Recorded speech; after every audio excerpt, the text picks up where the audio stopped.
नमो नमः बच्चों। हम वर्तमान काल के वाक्यों का अनुवाद कर रहे हैं और ये ट्रांसलेशन क्लास 6ठी से लेकर 12th तक के बच्चों के लिए, जो संस्कृत पढ़ने वाले बच्चे हैं उनके लिए बहुत फ़ायदेमंद रहेंगी। तो मैं आपको बेस से ट्रांसलेशन सिखा रही हूँ। हम वर्तमान काल लट लकार के वाक्यों का अनुवाद कर रहे हैं।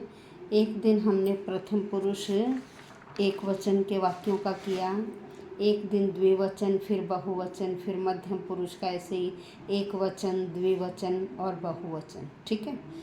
तो लट लकार की क्रिया थी चलती, चलतः, चलंती। यह तो आपका प्रथम पुरुष एक वचन की कर्ता के साथ, ये द्विवचन की और ये बहुवचन की। यह मध्यम पुरुष के कर्ता के साथ यह मध्यम पुरुष द्विवचन और यह मध्यम पुरुष बहुवचन की कर्ता के साथ। ठीक है। तो आज हम मध्यम पुरुष द्विवचन युवाम तक कर चुके हैं। आज हम मध्यम पुरुष बहुवचन का कर्ता है तुम सब की संस्कृत है यूयम। तो आज हम यूयम कर्ता के वाक्यों का अनुवाद करना सीखेंगे। तो आइए चलते हैं।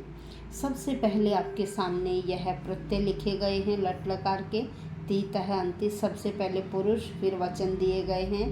तो प्रथम पुरुष आपका है वह का, स, सा, तौ, ते और ते, ताह। ये प्रथम पुरुष के कर्ता है। मध्यम पुरुष एक वचन है त्वम, द्विवचन है युवाम और बहुवचन है यूयम। तुम एक, तुम दो और तुम सब। कल हमने तुम दोनों के लिए किया था युवाम, तो क्रिया युवाम के साथ आई थी चलत है, पठत है, हसत है, वदत है आदि। ठीक है। ये जितनी भी धातुएं दी गई हैं, आप इस तरह से इनके रूप चला कर देखिए तो आपको परस्मैपदी धातुओं के लट लकार के रूप बहुत अच्छी तरह से समझ में आ जाएंगे, क्योंकि मैंने पहले ऊपर प्रत्यय बताए हैं आपको और नीचे फिर एक धातु का रूप लिखा है कि कैसे ऐड करने के बाद यह रूप लिखा जाता है। तो आइए अब हम चलते हैं मध्यम पुरुष बहुवचन। मध्यम पुरुष बहुवचन का कर्ता आपका यूयम। क्या है? यूयम।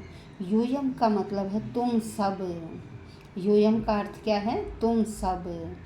और इसके साथ मध्यम बहुवचन की क्रिया लगेगी थ प्रत्यय वाली, पठथ, चलथ, वदथ, हसथ है, नमथ है आदि। तुम सब पढ़ते हो। चाहे कर्ता आपका पुल्लिंग है या स्त्रीलिंग, यूयम का ही प्रयोग होगा। चाहे तुम सब लड़के हो या तुम सब लड़कियां हो, तो आप यूयम का ही प्रयोग करेंगे।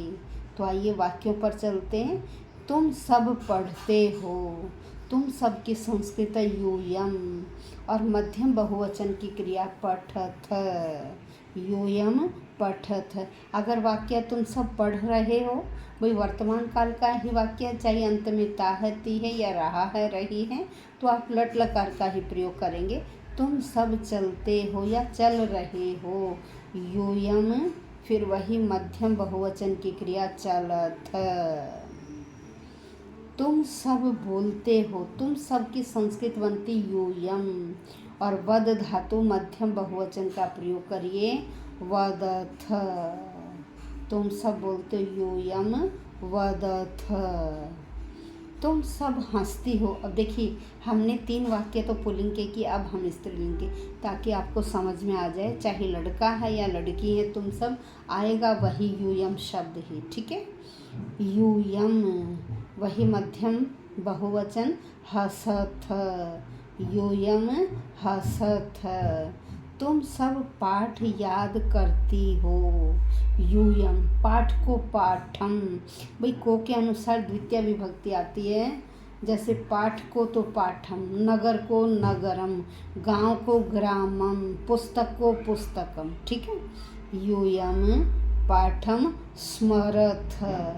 देखिए सब में थ थ थ लग रहा, क्योंकि मध्यम बहुवचन का प्रत्यय क्या है? थ। यूयम स्मरथ, यूयम पाठम स्मरथ। फिर है तुम सब लिखती हो। तुम सब लिखती हो। यूयम तुम सब लिखती हो, लिखत। फिर तुम सब गांव जाती हो। तुम सब के लिए संस्कृत वही यूयम, गांव को जाती हो। तो देखिए हमने यहाँ ग्रामम का प्रयोग किया। गांव को के अनुसार द्वितीय विभक्ति लगाई जाती, ग्रामम। यूयम ग्रामम गच्छथ। तुम सब गांव को जाती हो।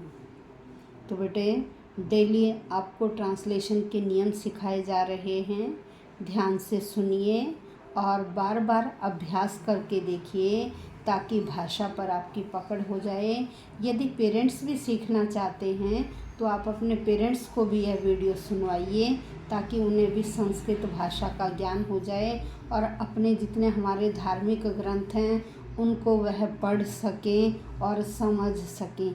धीरे धीरे ये भाषा वैसे बहुत कठिन है और जिसको समझ में आ जाए उसके लिए बहुत सरल है और जिससे आप लोग भी अपने प्राचीन ग्रंथों का अध्ययन बड़े आराम से कर सकोगे। इसलिए ट्रांसलेशन को बड़े ध्यान से सीखना है, बार बार अभ्यास करना है। धन्यवाद।